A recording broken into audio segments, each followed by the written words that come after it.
लोग किसी भी तरह अपने घर पहुंच जाएं। देश में कल के मुकाबले आज कोरोना के मामलों में कमी आई है। बीते 24 घंटे में देश में 41,649 कोरोना के नए मरीजों की पुष्टि हुई।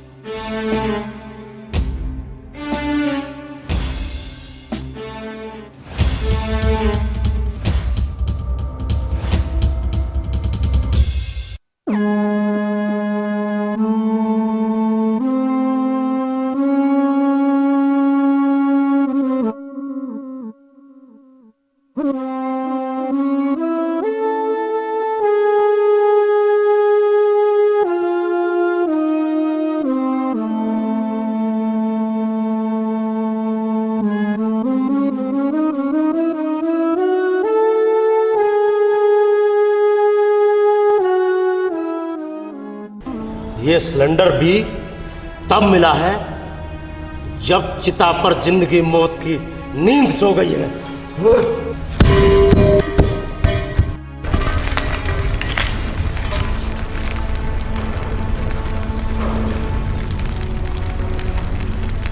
ये सिलेंडर किसी की जान बचाने के लिए, समझे?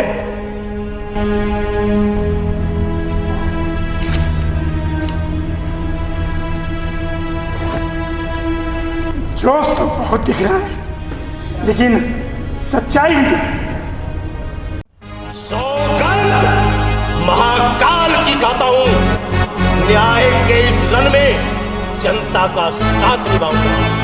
सत्ताधारी हो या सत्ता के इंतजारी, जनता के सामने उन सब की हकीकत लाऊंगा।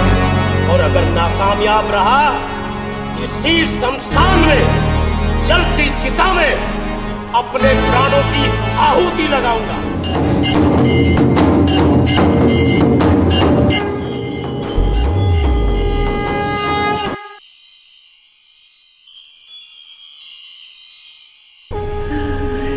ईश्वर, माँ बाप लौटा दे, क्योंकि अगर करोड़ों रुपए भी आ गए मैं उनको वापस नहीं ला सकता, नहीं ला सकता।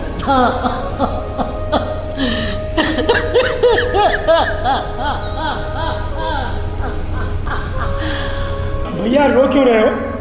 ये तो महाकाल का स्थान है। मुझे मालूम है, मुझे मालूम है ये महाकाल का स्थान है,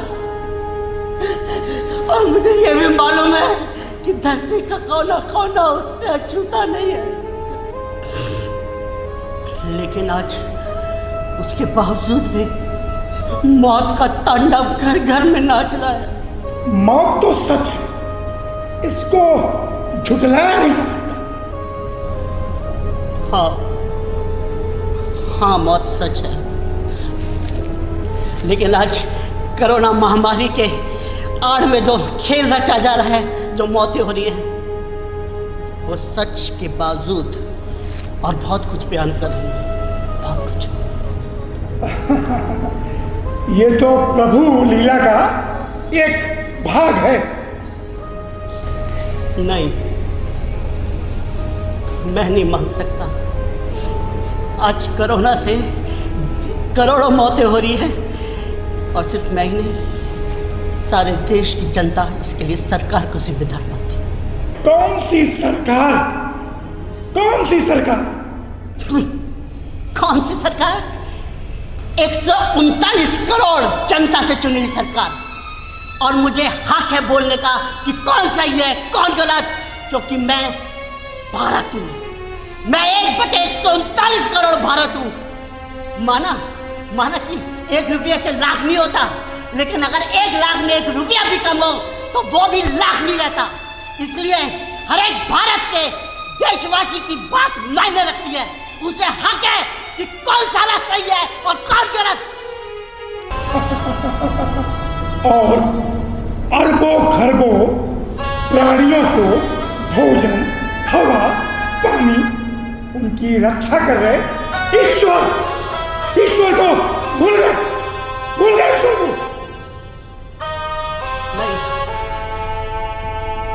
बोला कुछ नहीं। आज भी हम रोज एक नए सूरज को उदय होने पर उनका धन्यवाद करते। नहीं, अपने स्वार्थ को पूरा करने का धन्यवाद करते हो, नहीं तो मंदिर का प्रसाद भी नहीं खरीदते मंदिर का प्रसाद।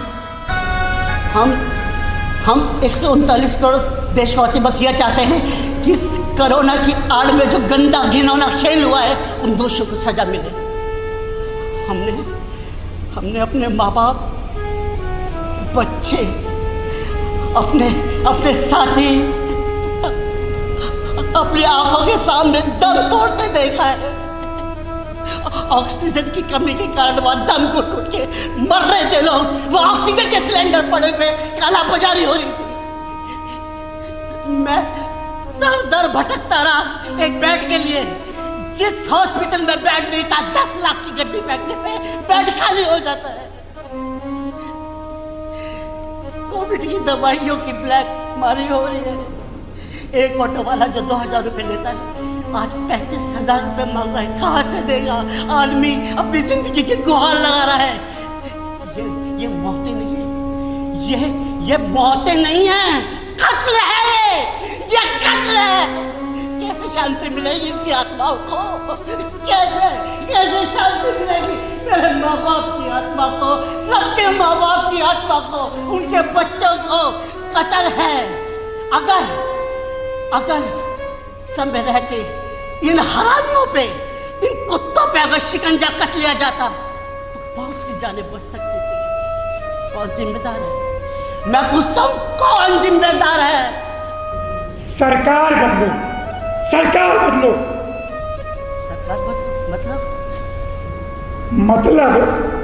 मतलब यह कि एक ऐसी सरकार चुनो जो तुम्हारी सुरक्षा करे, जो अपनी गलतियों का पश्चाताप करके तुम्हारे लिए एक मजबूत सुरक्षा कवच बनाए।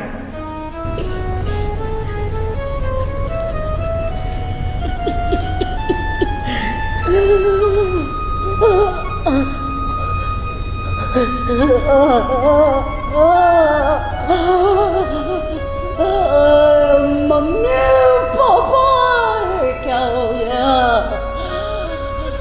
कल तक सब कुछ सही था। मेरे माँ बाप छीन लिए तूने ईश्वर।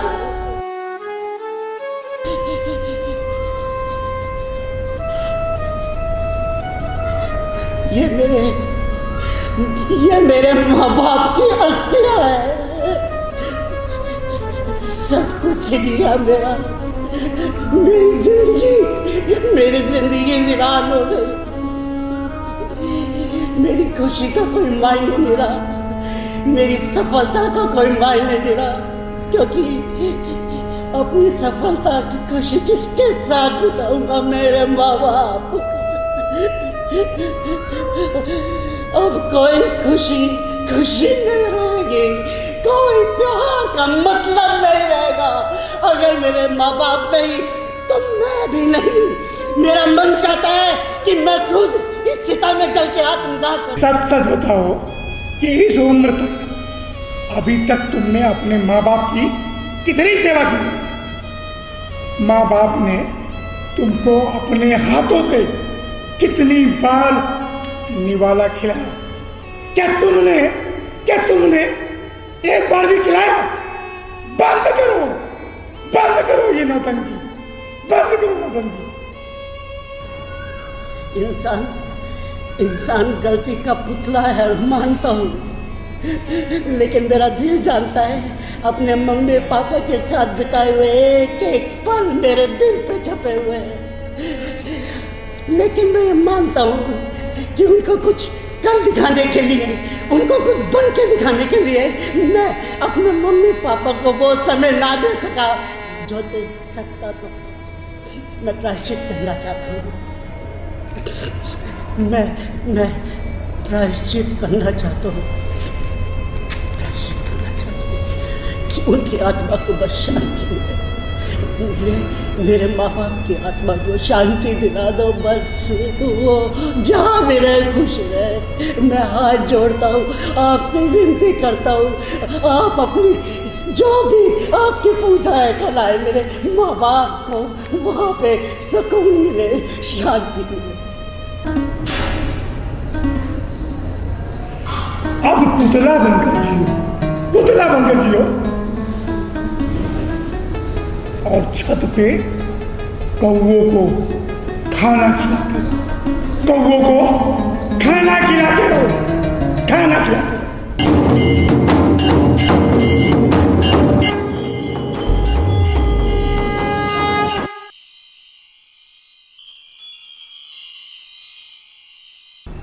मैं क्या बताऊं भैया। देखो, यहाँ महिलाओं का आना वर्जित है, लेकिन तुम आई हो, ये महाकाल की कृपा है। मैं क्या बताऊं, इस कोरोना ने मेरी जिंदगी बर्बाद करके रख दी। अपने पति के इलाज के लिए मैं इस अस्पताल से उस अस्पताल भटकती रही कि काश उनको इलाज मिल जाए, उनकी जान बच जाए, लेकिन मैं उन्हें बचा ना सकी। मैं सावित्री ना बन सकी भैया, मैं सावित्री ना बन सकी। अगर भगवान को जानती हो तो भगवान को मानो और भगवान पर विश्वास भी करो, विश्वास भी करो। सुना था कि भगवान तो इस पूरी दुनिया में है, रग रग में है, कण कण में है, इंसान में है। लेकिन आज इंसान में इंसान नहीं, दरिंदा है, दरिंदा, मौत का सौदागर है। आंखों का नजरिया सच भी दिखेगा और भगवान भी दिखेगा।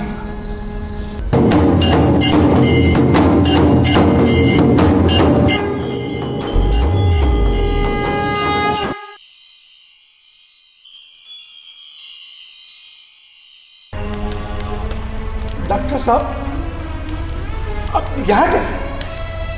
आपको तो अस्पताल में होना चाहिए था। हाँ, मुझे अस्पताल में होना चाहिए था, मगर अस्पताल भी शमशान बन चुका है। मैं इस शमशान भूमि में किसी का इलाज करने नहीं आया हूँ, बल्कि पश्चाताप में प्रायश्चित करने आया हूँ।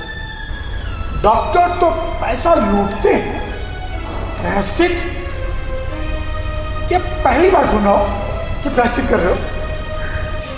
सभी डॉक्टर पैसा नहीं लूटते हैं। हाँ, मुझे असहनीय पीड़ा है। हम अस्पताल में सभी मरीजों को ठीक नहीं कर पाए, उनकी जान नहीं बचा पाए।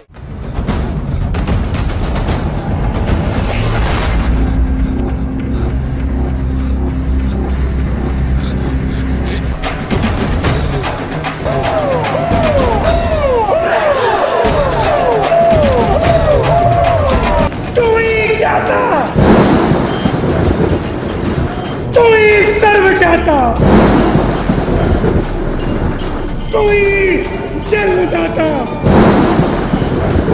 और तू ही मृत्युदाता, तू ही मृत्युदाता। अब महाकाल की ड्यूटी पूरी हो गई। अब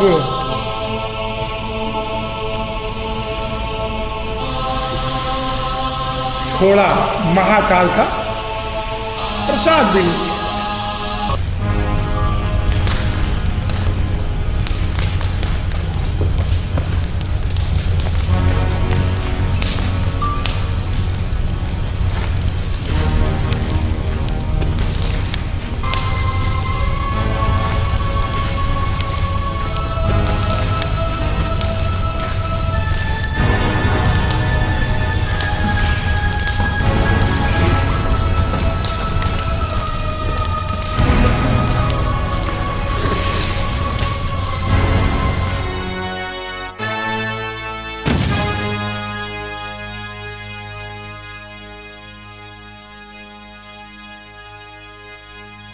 अरे, इस डोम को क्या हो गया?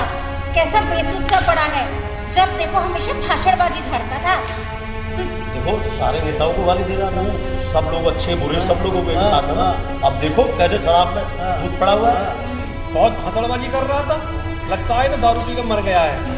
मुझे कह रहा था कभी माँ बाप की सेवा की है, नौटंकी बंद कर। अब ऊपर वाले ने तेरी नौटंकी दिखा दी, दारूबाज कहेगा। मुझे तो लगता है इसको कोरोना हो गया होगा। इसने कितने कोरोना से मरने वाले लोगों की लाशें जलाई हैं, क्यों भाई साहब? खुद बोल रहा था कि हजारों लोगों को इसने जलाया है कोरोना पीड़ित। हो सकता है कोरोना ही हो गया। बिल्कुल। लेकिन इसका दाह संस्कार करना भी जरूरी है। लेकिन डॉक्टर साहब ये सोचो कि हमने अपने परिवार से कितने लोगों को खो दिया, कि ये छोटे छोटे बच्चे अगर हमने से छुआ और हम में से भी किसी को हो गया तो फिर क्या इलाज है इसका? मुझे लगता है कि सही नहीं, हमें नहीं छूना चाहिए। देखो कोरोना में इस समय किसी का कुछ नहीं पता, किसी को भी छूने से इसने तो पता नहीं कितने जो छुए। लुका मैं इनको दाब दूंगा।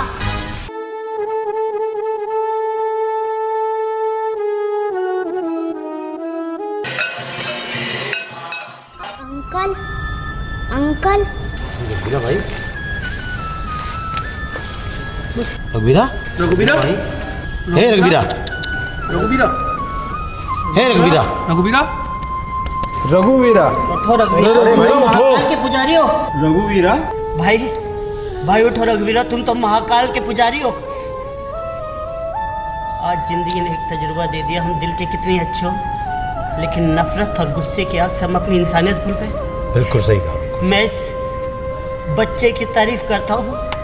इस बच्चे ने हमें एक सबक दिया है कि अकेला चलने का जिनके पास हौसला होता है, उनके पीछे ही काफिला होता है। इस इंसानियत की शुरुआत किसी को करनी चाहिए, इस बच्चे ने करी और हम इसको छोड़ के जा रहे थे। लानत है हम पे। रघुवीरा भाई उठो, तुम महाकाल के पुजारी हो।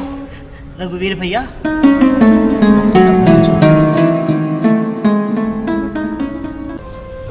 उठ, रघुवीरा रघुवीरा उठो, उठाओ से उठाओ उठाओ रघुवीरा रघुवीरा रघुवीरा उठो, रघुवीरा उठो। उठो रघुवीरा, रघुवीर उठ, तुम महाकाल के पुजारी हो रघुवीर। रघुवीरा हाँ डॉक्टर, मैंने देखा था ये दारू पीने के बाद एकदम से लेट गए से, कुछ देखिए। ये तो शराब भी नकली है। क्या? ये तो नकली शराब पी के मर गया। क्या ये नकली शराब है? जी हाँ, अगर ये नकली शराब है तो यही बोतल बनेगी अब मुद्दा। हम सब लोग रघुवीरा की न्याय की लड़ाई लड़ेंगे और तब तक जो लोग इसके पीछे हैं वो जेल में नहीं होंगे, हम लोग साथ नहीं बैठेंगे। बेचारे के घर में कोई तो होगा, तब बता इसकी जेब में देखते चेक करो, घर वालों को तो हमें खबर करनी चाहिए, उसके यहाँ जो भी है क्योंकि वो बेचारे के घर में तो पता लग जाए कि उधर इधर देखो, इधर सबकी सेवा करता है। देखो देखो क्या है। ओ पढ़ना जरा। देखो देखो सीधा देखो।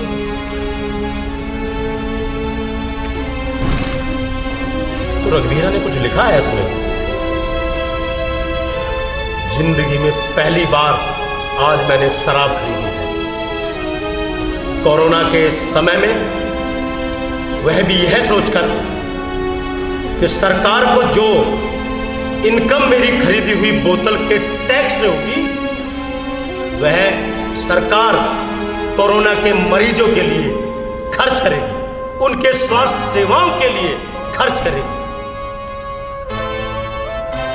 रघुवीरा भाई, ये आपका भाई वादा करता है, ये मुद्दा मैं मरने नहीं दूंगा, मरने नहीं दूंगा ये मुद्दा। तू जीता है, तू काल और विनाश को प्रणाम करता है।